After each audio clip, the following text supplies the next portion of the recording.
안녕하세요. 화학의 날개를 달아주는 한쌤의 새빨간 화학실험입니다. 이번 시간에는 아스피린의 기본적인 이론에 대해서 같이 배워보도록 합시다. 산염기의 정의로는 아레니우스의 정의, 브랜스테드 로리의 정의, 루이스 정의 이렇게 세 가지의 정의로 나타낼 수가 있습니다. 가장 먼저 아레니우스의 정의부터 알아보도록 합시다. 산의 공통적인 성질 첫 번째, 신맛이 난다. 여러분들이 잘 알고 있는 과일, 레몬, 라임, 패션후르츠와 같이 이렇게 신맛이 나는 과일들은 산의 성질을 나타내는 것입니다. 두 번째, 수용액 상태에서 전류가 흐르는 전해질이다. 전해질이라는 것은 전류가 잘 통할 수 있게 도와주는 물질입니다. 따라서 자유롭게 움직일 수 있는 플러스, 그리고 자유롭게 움직일 수 있는 마이너스가 있어야지만 전류를 잘 흐를 수 있게 도와줍니다. 다음과 같은 모형이 있는데 이 모형에서는 HCl이라는 염화수소를 물속에 넣게 되면 바로 염산이 되는데요. 염산이 되었을 때 수소이온과 염화이온으로 나눠지게 되는데 이때 수소이온은 플러스, 염화이온은 마이너스이기 때문에 전류를 잘 흐를 수 있게 도와주는 역할을 합니다. 세 번째, 금속과 반응하여 수소기체를 발생한다. 아래와 같이 마그네슘 금속이 염산과 만나게 되면은 다음과 같이 수소기체를 발생하게 됩니다. 네 번째, 석회석이나 대리석과 반응하여 이산화탄소 기체를 발생한다. 밑에 보이는 것처럼 탄산칼슘이 염산과 반응하게 되면은 이러한 이산화탄소 기체를 발생하게 되는데요. 대표적인 탄산칼슘의 물질로는 석회석, 대리석 말고도 바로 달걀껍질이 있습니다. 다섯 번째, 지시약의 색을 변화시킨다. 수없이 많은 지시약들이 있지만 아래와 같이 리트머스 종이, BTB 용액, 메틸오렌지 용액, 페놀프탈레인 용액으로 한번 색 변화를 볼 겁니다. 리트머스 종이 같은 경우는 푸른색 리트머스 종이를 붉게 변화시키고 BTB 용액에 산에 BTB 용액을 떨어뜨리면 노란색, 그리고 산에 메틸오렌지를 떨어뜨리면 붉은색, 또 마지막으로 산에 페놀프탈레인 용액을 떨어뜨리면 무색이 됩니다. 아레니우스의 산의 정의에 대해서 한번 알아보도록 할게요. 아레니우스는 산을 물에 녹았을 때 수소이온을 내놓는 물질이라고 했습니다. 그래서 선생님이 붉은색 쳐놓은 것처럼 반드시 물에 녹아야만 하고요. 그리고 수소이온을 내놓아야 합니다. 그래서 여러 가지 산들에 대해서 한번 예를 들어 알아볼 건데 첫 번째로 염산이 있습니다. 염산 사이에 괄호가 쳐져 있는데 이 괄호 안에는 상태를 적어 넣을 수가 있습니다. 상태는 S는 고체, S는 솔리드라고 해서 고체, L은 리퀴드라고 해서 액체, G는 가스, 즉 기체, 마지막으로 AQ, 아쿠아스에서 수용액, 물에 녹였다라는 의미죠. 이렇게 네 가지 상태가 있습니다. 그렇다면 염산 옆에 있는 HCl 옆에 괄호 안에는 뭐가 들어가야 되느냐? 위에 정의에서 보는 것처럼 물에 반드시 녹아야 하기 때문에 물에 녹은 상태, 즉 수용액 상태 AQ가 들어가야 됩니다. 그러면 염산에 대해서 조금 더 자세히 알아보도록 할게요. 염산을 제조할 때는 염화수소는 100% HCl로 되어 있는, 즉 상온에서 기체 상태인 물질입니다. 얘를 물에 녹여서 만듭니다. 따라서 그냥 HCl이라고 썼을 때 이렇게 HCl만 써놓으면 얘가 염화수소인지 염산인지 몰라요. 그래서 그렇기 때문에 반드시 상태를 써야 됩니다. 따라서 상온에서 염화수소는 기체 상태고 얘를 물에 녹였을 때 비로소 염산이라고 부를 수 있습니다. 그래서 아래와 같이 시약병에 잘 담겨져 있는 염산을 여러분들이 아마 과학실에서 본 적이 있을 거예요. 이 염산은 매우 강한 산이기 때문에 위험한 물질 중에 하나인데 한 가지 예로 다정해 보이는 부부가 보이죠. 이 부부 사이에 잘 보면은 범죄자 얼굴이 나와 있는데 이 범죄자가 무차별 테러로 남편의 얼굴에 염산을 뿌렸습니다. 이 염산은 매우 강산이기 때문에 남편의 얼굴이 이런 식으로 녹아서 흘러내렸어요. 그렇듯 실험실에서 이 염산을 다룰 때는 매우 주의를 해야 됩니다. 그리고 염산은 강산이기 때문에 매우 주의를 해야 돼요. 자, 두 번째로는 황산에 대해서 한번 알아보도록 하겠습니다. 황산도 마찬가지로 아래와 같은 시약병에 보관되어 있고요. 이 황산은 두 가지로 나타낼 수가 있는데 진한 황산과 묽은 황산으로 나타낼 수가 있습니다. 진한 황산이 진하기 때문에 더 산의 세기가 강하고 묽은 황산은 산의 세기가 약할 거라고 생각을 하는데 실제로는 아니에요. 진한 황산 같은 경우는 98% 정도가 황산으로 이루어져 있기 때문에 수분이 거의 없어요. 아까 말했듯이 물속에 녹았을 때 수소연을 많이 내놔야지만 우리가 산이라고 할 수 있겠죠. 그런데 수분이 거의 없기 때문에 이온화가 될 수가 없습니다. 즉 이온화가 되는 애들의 개수가 매우 적어요. 그렇기 때문에 산성이라고 부를 수 없고, 대신에 진한 황산을 다량의 물에 녹인 묽은 황산의 경우는 이온화가 매우 잘 되기 때문에 강한 산이라고 할 수가 있습니다. 이 진한 황산을 묽은 황산으로 만들 때는 주의를 해야 되는데요. 진한 황산 같은 경우는 탈수 반응, 즉 수분을 매우 좋아해요. 그래서 다량의 진한 황산에 물을 넣어서 묽은 황산을 만들게 되면은 반응이 매우 심하게 일어나서 진한 황산이 사방팔방 튀게 됩니다. 그렇다면 매우 위험한 일이 일어나겠죠. 따라서 진한 황산을 묽힐 때는 다량의 물에 진한 황산을 조금씩 넣어서 묽혀주게 됩니다. 진한 황산이 얼마나 위험한가 한번 옆에 있는 사진을 통해서 알아봅시다. 설탕에 진한 황산을 넣게 되면 이렇게 설탕이 검정색으로 솟구치게 되는데, 이렇게 되는 이유는 설탕이 탄소, 수소, 산소로 이루어져 있는데 여기에 있는 수소와 산소를 물로 만들어져 버려고 강제로 물로 만들어요. 그래서 탈수 반응이 일어나겠죠. 그럼 뭐만 남게 되죠? 그렇죠. 탄소만 남게 되죠. 그래서 수소와 산소가 제거되기 때문에 이렇게 탄소만 남아서 검은색으로 변하게 되는 것입니다. 얘가 바로 진한 황산이 얼굴에 튀었다고 생각하면은 시커멓게 된다는 의미를, 시커멓게 되는 것을 의미해요. 황산은 강산이지만 진한 황산은 산의 성질이 띄지 않기 때문에 묽은 황산이 강산이다. 세 번째로 질산에 대해서 한번 알아보도록 할게요. 질산은 빛에 의해서 분해가 잘 일어나기 때문에 빛을 차단하는 갈색병에 보관을 해줘야 돼요. 이렇게 갈색병에 보관하는데 여러분들도 여러분들 주위에 갈색병으로 보관되어 있는 물질을 많이 봤을 거예요. 비타민 음료라든지 맥주 이런 것들도 빛에 의해서 분해가 잘 일어나기 때문에 갈색병에 보관을 하는 것입니다. 이 질산도 마찬가지로 강산으로 분류를 합니다. 자, 네 번째로 아세트산에 있습니다. 아세트산을 4에서 6% 정도로 희석하면 우리가 식초라고 부르고요. 많이 본 적이 있죠? 순수한, 즉 100%의 아세트산은 17도 이하에서 얼기 때문에 얼다는 건 고체가 된다는 걸 의미하겠죠? 얘를 빙초산이라고 부릅니다. 우리가 식초는, 즉 아세트산은 초산이라고 불러요.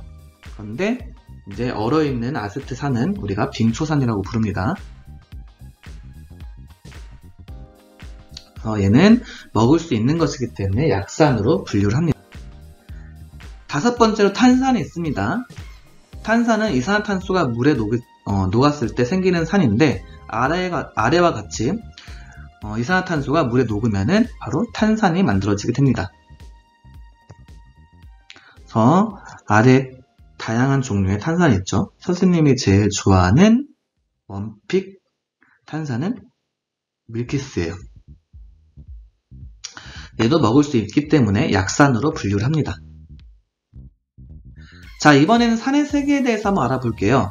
산은 강한 산과 약한 산으로 어느 정도 기준이 정확히 없지만 상대적으로 강한 산, 약한 산으로 나눌 수가 있는데, 강한 산은 이온화하는 정도가 커서 수용액에서 수소연을 많이 내놓는 산을 의미해요. 앞에서도 우리가 여러 가지 5가지의 산에 대해서 한번 분류해 봤는데, 그 5가지 중에서 강한 산에 해당하는 것은 염산, 묽은 황산, 질산이 바로 강한 산에 해당이 됩니다. 얘네들은 수소이온을 많이 내놓는 산이라는 걸 의미하죠. 그래서 아래와 같이 강한 산, 즉 염산의 모형 예를 보면은 이온화가 거의 대부분 이온화됐죠. 100% 정도. 약한 산은 이온화하는 정도가 작아서 수용액에서 수소이온을 적게 내놓는 산을 의미합니다. 아까 봤듯이 아세트산이라든지 탄산 이런 것들이 바로 약한 산에 해당되고, 모형으로 보면은 여기 아래 보는 것처럼 얘네들은 이온화가 되지 않았는데 하나만 이렇게 이온화가 됐죠. 실제로도 아세트산 같은 경우는 1000개 중에서 13개 정도만 이온화가 되는 매우 약한 산입니다. 강한 산과 약한 산의 전류 세기를 비교해 보면은 우리가 아까 전에 전류를 잘 통하게 도와주는 물질이 바로 전해질이라고 했죠.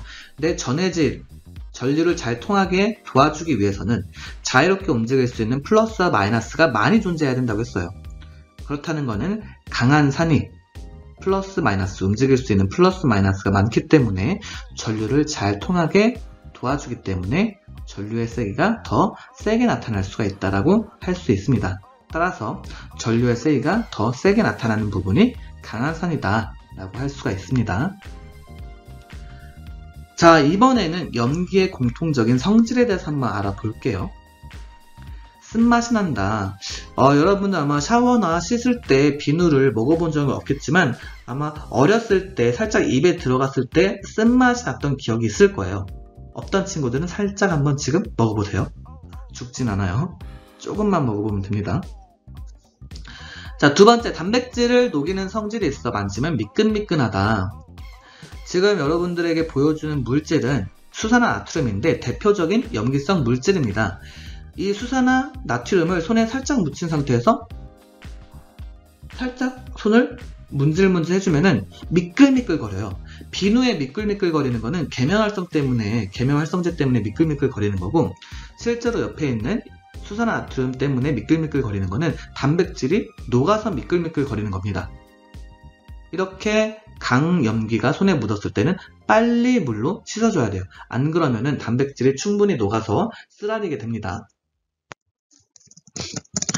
세 번째, 산과 마찬가지로 수용액 상태에서 전류가 흐르는 전해질입니다. 아래 보이는 것 같이 수산화 나트륨이 물속에 녹아 있는데, 물속에 녹았을 때 나트륨 이온과 수산화 이온으로 나눠지게 되겠죠? 따라서 자유롭게 움직일 수 있는 플러스 나트륨 이온, 마이너스 수산화 이온이 있기 때문에 전류를 잘 흐를 수 있게 도와줍니다. 네 번째, 지시하게 색깔을 변화시킨다. 산에서 했던 것처럼 리트머스, BTB, 메틸오렌지, 페놀프탈레인의 지시학 색깔 변화를 알아보도록 할게요. 염기에서는 리트머스 종이, 즉 붉은색 리트머스 종이가 푸른색으로 변하고, 염기의 BTB를 떨어뜨리면 푸른색, 염기의 메틸오렌지를 떨어뜨리면 노란색, 염기의 페놀프탈레인을 떨어뜨리면 붉은색으로 색이 변하게 됩니다.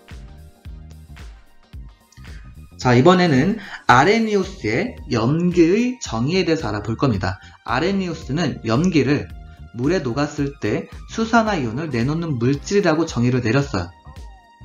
그래서 여러 가지 염기성 물질에 대해서 알아볼 건데, 그 첫 번째로 수산화 나트륨이 있습니다. 이 수산화 나트륨 같은 경우는 옆에 보이는 것 같이 동글동글하게 생겼는데, 얘는 공기 중에서 수분을 흡수하여 스스로 녹는 성질이 있습니다. 즉, 요 위에다가 지금 보이는 것처럼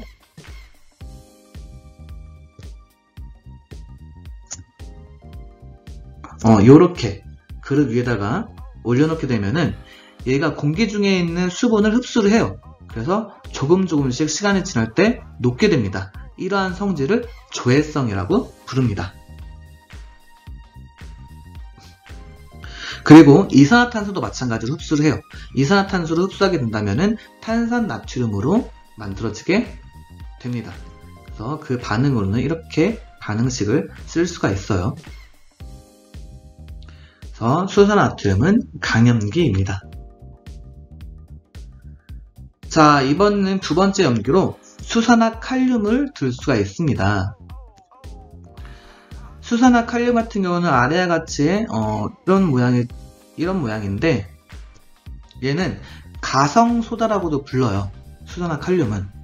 그래서 물비누, 샴푸, 주방세제와 같이 액체형 세정제를 만들 때 쓰이는 원료입니다.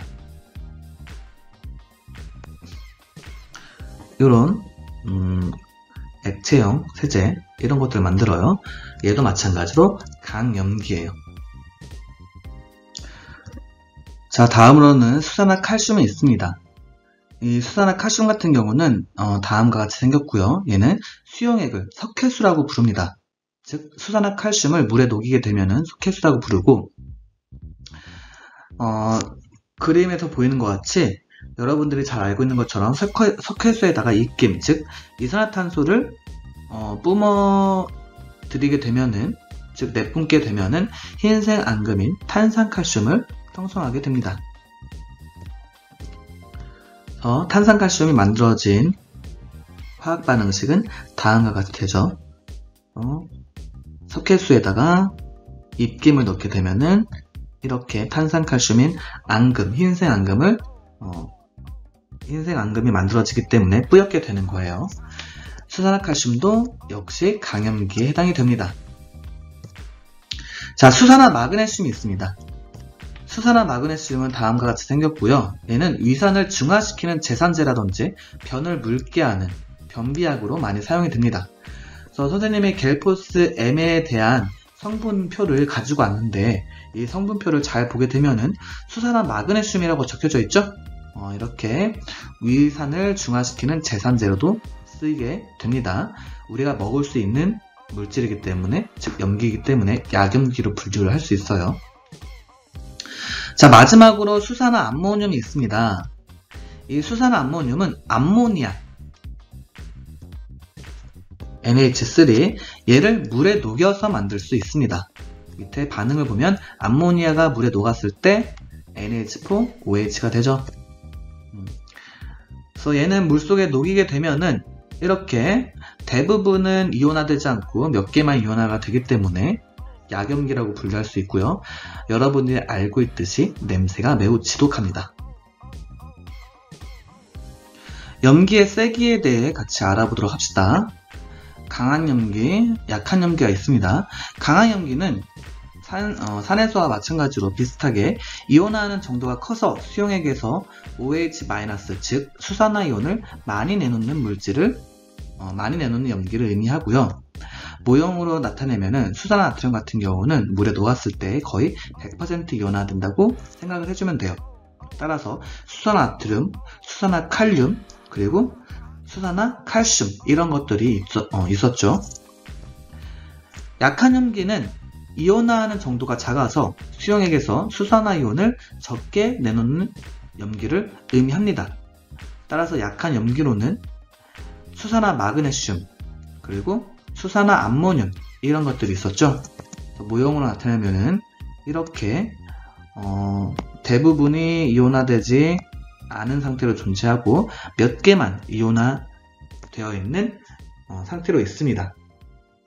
얘도 전류의 세기로 비교하면은 우리가 전류를 잘 통하게 하기 위해서는 이온이 많이 존재해야 된다고 했죠? 당연히 강한 염기가 더 전류를 잘 통하게 해준다고 생각을 해주면 돼요.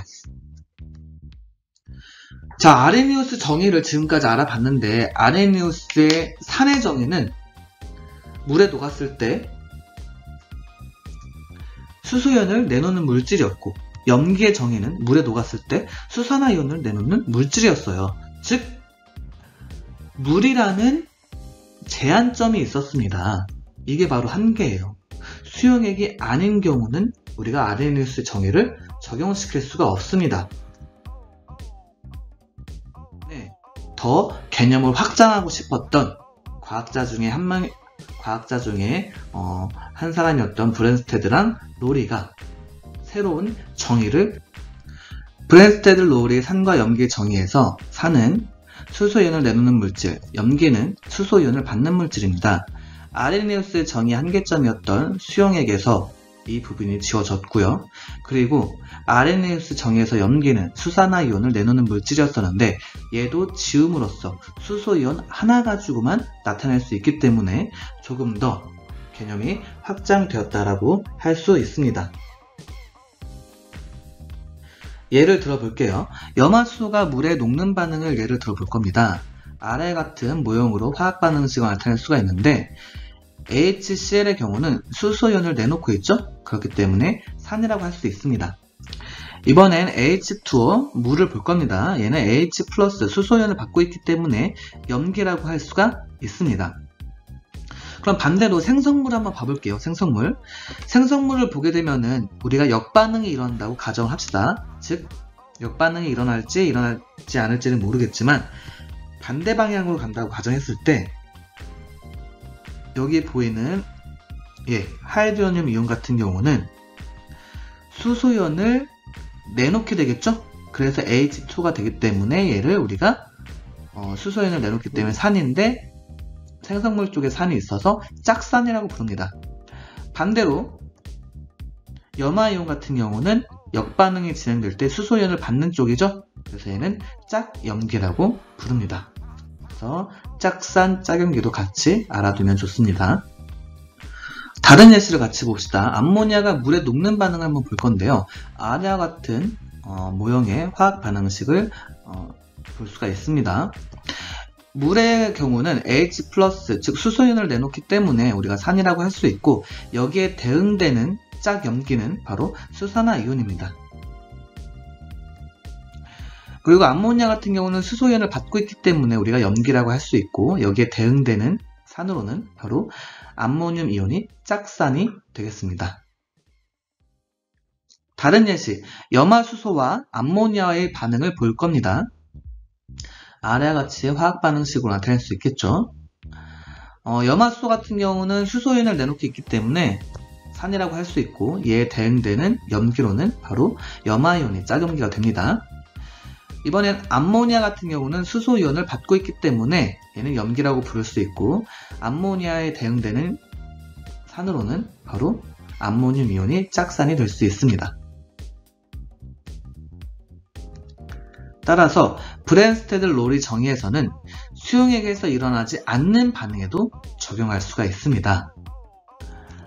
지금 여기에 있는 요 염화수소만 봐도 HCl 기체 상태이기 때문에 그리고 이 암모니아도 기체 상태이기 때문에 수용액이 아니라는 것을 우리가 확인할 수 있겠죠? 그래서 수용액이 아니어도 우리가 산염기 정의를 내릴 수 있기 때문에 조금 더 아레니우스 정의보다는 확장된 개념이라고 생각해주면 됩니다. 자, 양쪽성 물질에 대해서 알아볼 건데 양쪽성 물질은 한 가지 물질이 산으로도 작용할 수 있고 그리고 염기로도 작용할 수 있는 물질을 의미합니다. 다음과 같은 화학 반응식 두 개가 있습니다. 탄산수소 이온이 물이랑 반응했을 때 물로부터 수소연을 받게 되면은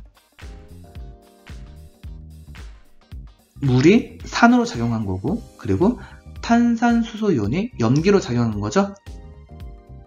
그래서 여기에 있는 탄산이 바로 짝산이 되는 거고 수산화이온이 짝염기가 되는 겁니다. 아래와 같은 반응에서 똑같은 탄산수소이온이고 그리고 똑같은 물이 반응하는데 이번에는 반대로 탄산수소이온에서 물 쪽으로 수소이온이 이동했어요. 그랬을 때 탄산수소이온이 산이 되는 거고 그리고 물이 염기가 되는 거죠. 따라서 탄산이온이 짝염기가 그리고 여기에 있는 하이드로늄 이온이 짝산이 됩니다. 즉 같은 물질인데 어떨 때는 염기, 어떨 때는 산으로 작용했고요. 같은 물질인데 어떨 때는 산, 어떨 때는 염기로 작용했죠. 이렇게 산으로도 작용하고 염기로도 작용하는 물질을 양쪽성 물질이라고 부릅니다. 양쪽성 물질의 몇 가지 예시를 한번 들어볼게요. HCO3- 그리고 H2O, HS-, HSO4-. 얘네들이 산 또는 염기로 작용했을 때 나올 수 있는 짝산과 짝염기에 대해서 한번 알아볼게요. 만약에 HCO3-가 염기로 작용한다면은 거기에 해당되는 짝산은 H2CO3가 나올 수 있고 만약에 얘가 산으로 작용한다면 거기에 해당되는 짝염기는 CO3e- 탄산이온이 나올 수 있겠죠. 이번엔 물을 봅시다. H2O. H2O가 만약에 염기로 작용한다면 거기에 대한 짝산으로는 하이드로늄 이온이 들 수가 있고요. H2O가 산으로 작용한다면 거기에 대한 짝염기는 수산화이온이라고 할 수가 있습니다. 이번에 HS-를 볼 겁니다. 얘가 염기로 작용한다면 거기에 대한 짝산으로는 황화수소를 들 수 있고요. 그리고 만약에 산으로 작용한다면 거기에 대한 짝염기는 황화이온을 들 수가 있습니다. 자, 마지막으로 HSO4-가 염기로 작용한다면 거기에 대한 짝산은 황산이 나올 수 있고요. 그리고 산으로 작용한다면 거기에 대한 짝염기는 황산이온을 들 수 있습니다. 이렇게 산 또는 염기 양쪽으로 작용할 수 있는 물질을 양쪽성 물질이라고 합니다. 브랜스테드 로리의 산과 염기에 대해서 알아봤는데, 산의 정의는 수소이온을 내는 물질, 염기의 정의는 수소이온을 받는 물질이었어요. 이것도 마찬가지로 한계가 존재합니다. 어떠한 한계가 존재하느냐? 수소이온이 관여하지 않는 반응에서 산염기 정의가 어렵습니다. 정의라는 것 자체가 과학자들의 합의에 의해서 이루어지는 거기 때문에 반드시 수소이온이 관여를 해야지만 산염기라고 할 수 있다 라고 부르지 않아도 돼요. 합의만 거치게 되면은 수소이온이 없다고 하더라도 우리가 산염기라고 부르자라고 합의를 본다면은 우리가 수소이온이 관여하지 않는 반응에서도 산염기 정의를 내릴 수가 있습니다. 그래서 과학자들의 합의에 의해서 선택된 브랜스테드 로리 산과 염기 정의보다 더 확장된 산과 염기 정의는 루이스 정의라고 할 수 있습니다. 루이스 산과 염기의 정의를 알아볼 건데, 바로 전에 배웠던 브랜스테드 로리의 산과 염기 정의에서는 수소이온을 가지고 했었죠. 그렇다면 이것보다 개념을 더 확장시키기 위해서는 어떤 물질이든지 가지고 있는 것으로 바로 산과 염기 정의를 내려야 됩니다. 근데 어떤 물질이든지 가지고 있는 것은 바로 전자라고 할 수 있죠. 그래서 루이스의 산의 정의는 비공유 전자쌍을 받는 물질, 이 전자쌍으로 표현했습니다. 염기는 비공유 전자쌍을 주는 물질. 아래 화학 반응식을 통해서 예를 들어보면은 지금 플로리나 붕소 같은 경우는 전자쌍을 받고 있기 때문에 산이라고 정의를 내릴 수 있고요. 그리고 암모니아 같은 경우는 비공유 전자쌍을 주고 있죠. 그렇기 때문에 염기라고 할 수 있습니다. 이 화학 반응식의 특이점이 있는데 조금 더 구체적으로 알아보면은 바로 요 대위결합을 우리가 들 수가 있습니다. 즉 반응 전에는 암모니아도 결합이 3개였고요. 그리고 플로리나 붕소도 결합이 3개였습니다.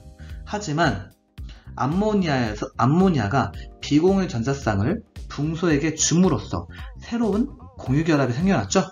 이렇게 비공유 전자쌍을 일방적으로 다른 원자에게 전달함으로써 새롭게 생성된 공유결합을 바로 배위결합이라고 부릅니다.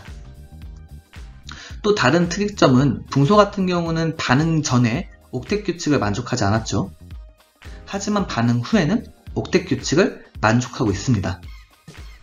그리고 반응 전에 붕소 같은 경우는 공유 전자쌍이 3쌍, 비공유 전자쌍은 아예 없었죠. 그래서 평면 삼각형이었다면은 반응 후에는 삼연체 구조로 바뀌는 특징을 가지고 있습니다.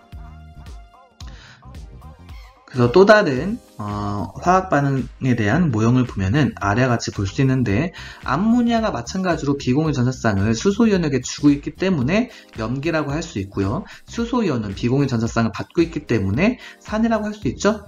따라서 마찬가지로 배위결합을 하고 있습니다. 이렇게 배위결합을 한 결과물이 바로 옆에 있는 암모늄 이온이라고 할 수 있습니다. 지금까지 산과 염기의 정의 3가지를 모두 다 배워봤는데요. 아레니우스 산과 염기의 한계는 수용액이라는 한계가 있었습니다. 이걸 확장시키기 위해서 브랜스테드 로리 같은 경우는 수소이온만 가지고 정의를 내렸습니다. 근데 얘도 마찬가지로 수소연이 반드시 있어야 된다는 그런 한계점이 있었습니다. 그런 한계점을 우리가 전자쌍, 비공유 전자쌍으로 더 확장시킨 사람이 바로 루이스의 3년기 정의입니다. 그래서 아레니우스의 3년기 보면은 바로 다음과 같은 예시를 들 수 있고요. 즉 염화수소가 물에 녹았을 때 하이드로늄 이온과 염화 이온을 내놓는 과정, 얘가 바로 아레니우스의 산과 염기 정의라고 할 수 있고, 그리고 브랜스테드 로우리 산과 염기 정의에서는 바로 다음과 같은 화학 반응식을 들 수가 있습니다. 암모니아 같은 경우는 수산화 이온이 없지만 염기로 작용하고 있죠. 왜? 수소연을 받고 있기 때문에. 마지막으로 루이스 3년기 정의는 다음과 같은 화학 반응식을 우리가 확인할 수가 있습니다. 자, 여기까지 우리 3년기 정의에 대해서 잘 배워봤습니다. 사랑이란 한 사람과 다른 모든 사람들 간 차이의 심각한 과장이다. 우리가 사랑이 대단한 거라고 생각할 수 있지만 어떻게 보면은 심각한 과장이라고도 할 수가 있다고 바로 윌리엄 셰익스피어가 말했습니다. 자, 다음 시간에는 조금 더 재미있는 화학 실험에 대한 이론으로 만나봐요. 자, 오늘도 즐거운 시간 되세요.